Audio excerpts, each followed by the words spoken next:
It's no secret that anti-Semitism is on the rise. Throughout this year, the worldwide Jewish community has had to confront the ugliness of anti-Semitism from across the political spectrum, on the extreme left as well as on the extreme right.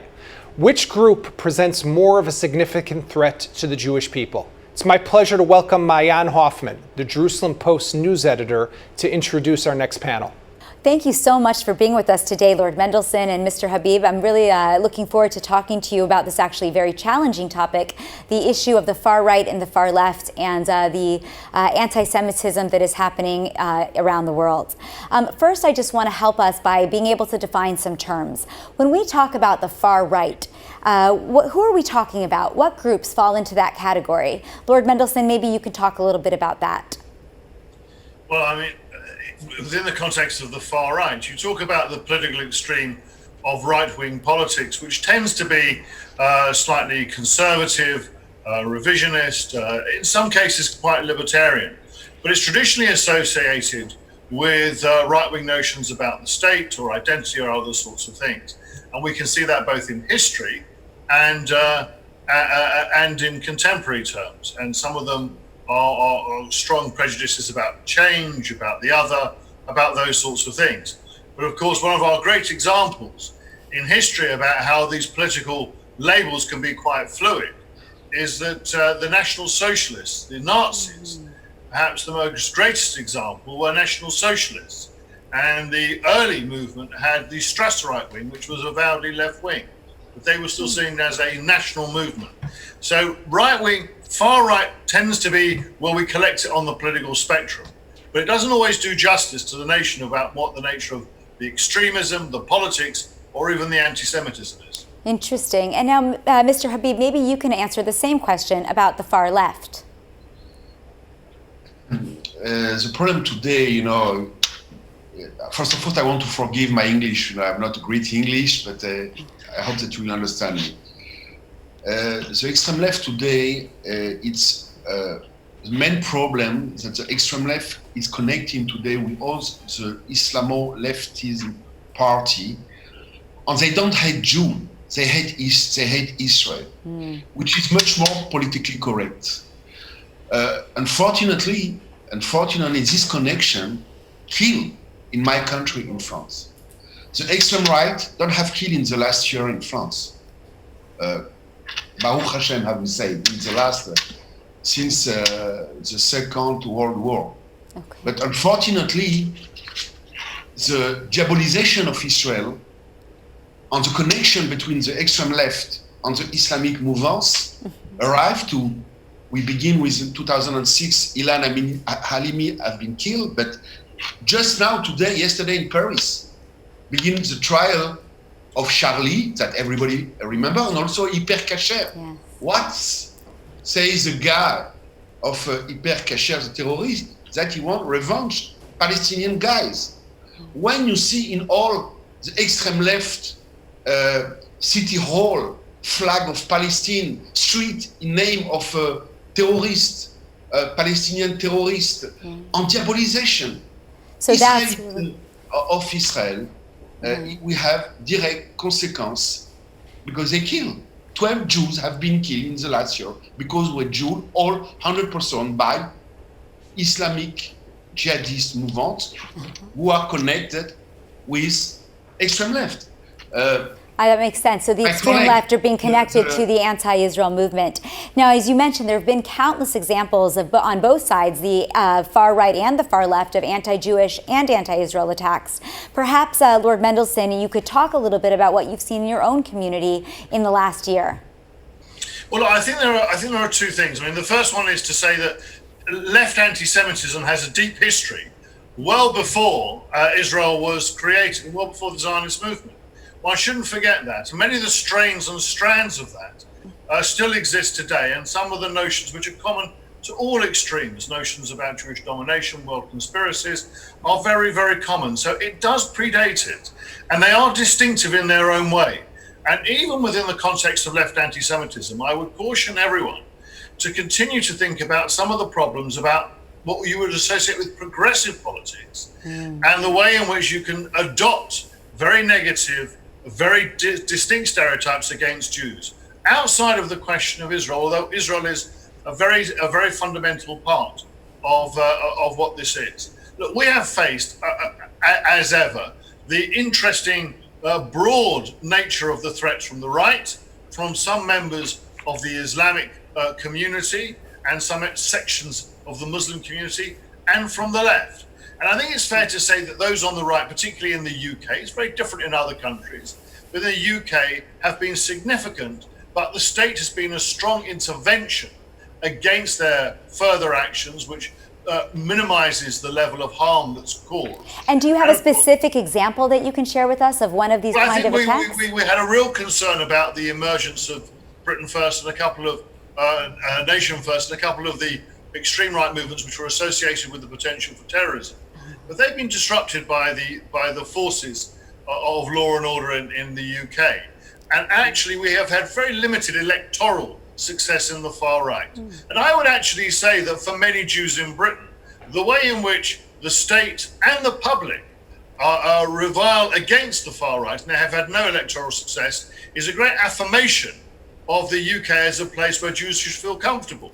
Within the context of the Muslim community, we've had a significant diminution, very strong movements inside parts of the Muslim community who are addressing the anti-Semitism, much of which has very little to do with any notions associated with Islam. Much of it was a European export, which has been re-imported back to us. Our big challenge has been the rise of the progressive anti-Semitism, the left-wing anti-Semitism. So in your estimation, do you feel that the left is threatening Jews more in your community? I think it's important to understand that since the post-war period, and we've had some very turbulent times, particularly after the Second World War, that the largest polling and evidential data to suggest that Jews feel left comfortable in Britain was all around the prospect of Jeremy Corbyn becoming Prime Minister and taking power. We had a real mood in the community that Britain may not be a country in which they felt safe. And in that particular context, always they wish to continue to live. In that context, the notion of Jews feeling unwelcome in a country was a big change for the UK community and a matter that had to be addressed. And that came with very distinct features from areas of the far left.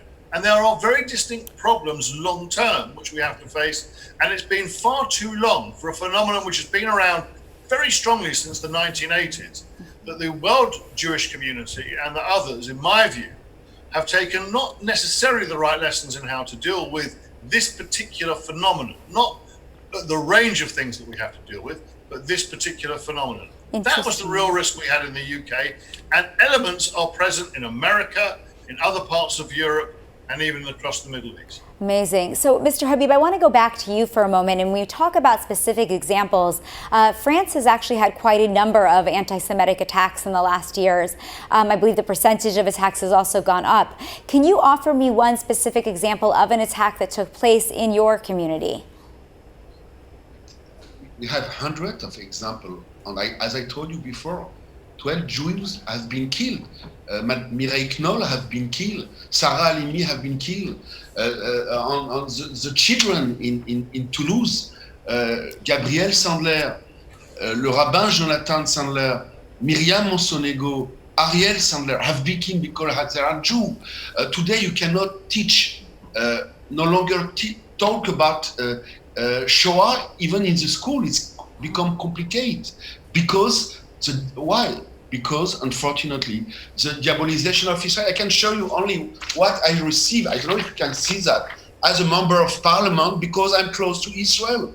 Wow. It was last week I received this kind of thing on the movements of extreme left, extreme right. By the way, they have one thing in common.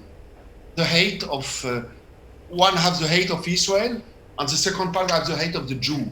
And if I see the example of today of Jean-Luc Mélenchon. Jean-Luc Mélenchon is the head of a very strong party in France, which is La France Insoumise. When his friend, Mr. Corbyn, losing the election, what does he say?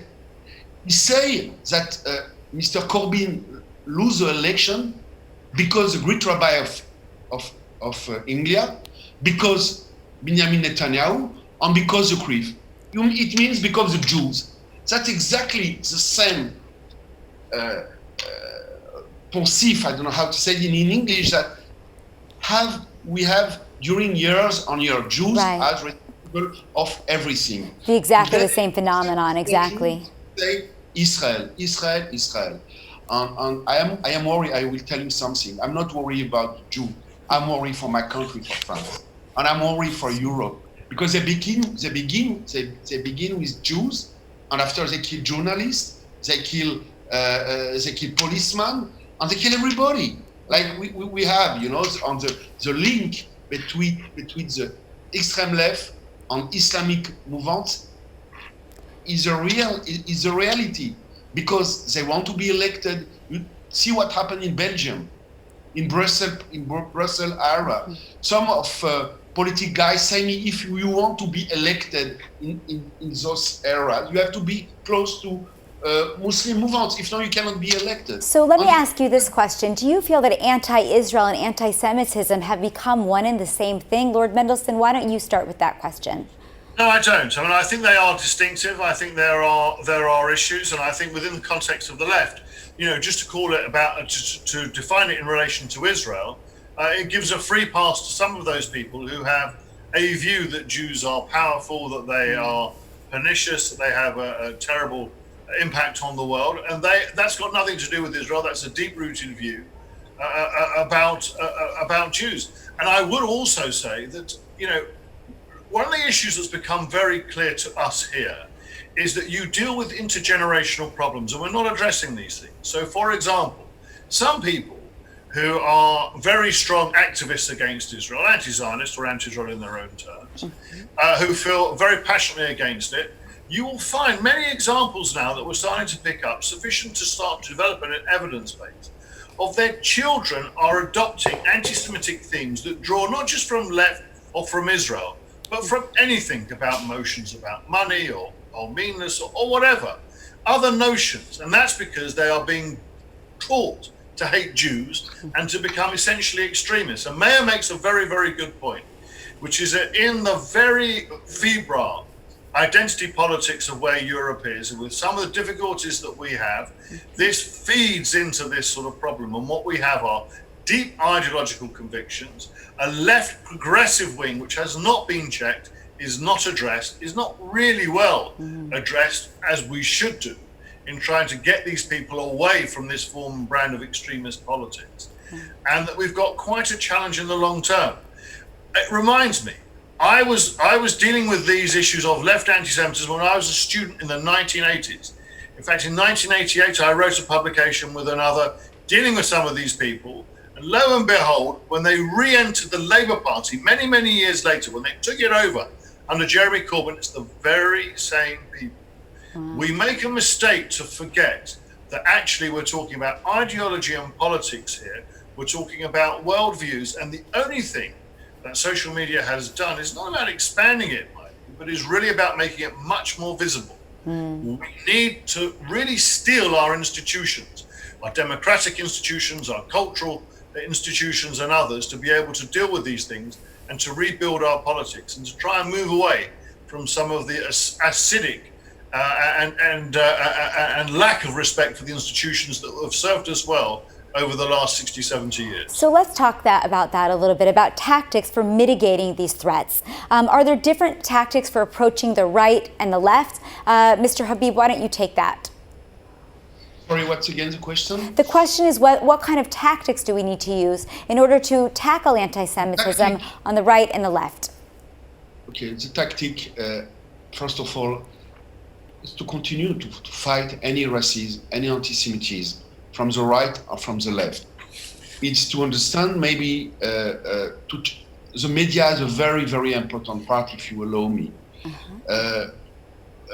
When I see today, for example, the BDS movement, which is forbidden in some country like France, but continue to be very strong. Like, for example, we begin in the Tour de France, which is very popular, and I see that every day we have a movie of the BDS movement against the participation of a team of Israel in Tour de France. But what to tell you, the tactic is to show the image that we see in Israel today. This new, this plane which land from Tel Aviv and go to Abu Dhabi and Emirates is great. To show that we can live in Europe, in Far West, and everywhere, Jew, Christian, and Muslim together, and to stop to diabolize Israel in any circumstance, and to stop, for example, the Hezbollah party, which is a terrorist party, and Germany understand, and many countries understand. I regret that my president, Emmanuel Macron, and the French politic of Quai d'Orsay continue to deal with the politic branch of Hezbollah, which is very worrying me. Hezbollah is directly responsible of the last blowing in Lebanon a few weeks ago. It's not any matter with the Jew or with Israel. So we have to finish with all the terrorist party, Hamas, Hezbollah, and so on. And we see a beginning of peace hopes, which are very, very interesting. And we have to show this picture, peace, salam, that we show in some Arab and Israeli newspaper. We have to show this in Europe, in France. Unfortunately, in my country, in France, almost we didn't spoke about this, about this agreement of peace, which is a really big deal. I agree, definitely. So unfortunately, we are running out of time, and I think that this was an incredibly interesting conversation and one that needs to be continued as the months go by, because we are not seeing anti-Semitism getting any less. The left and the right in different countries are maintaining power. So I want to thank you very much for you coming on and discussing the different perspectives, and I hope you have a wonderful day. Thank you. Merci beaucoup.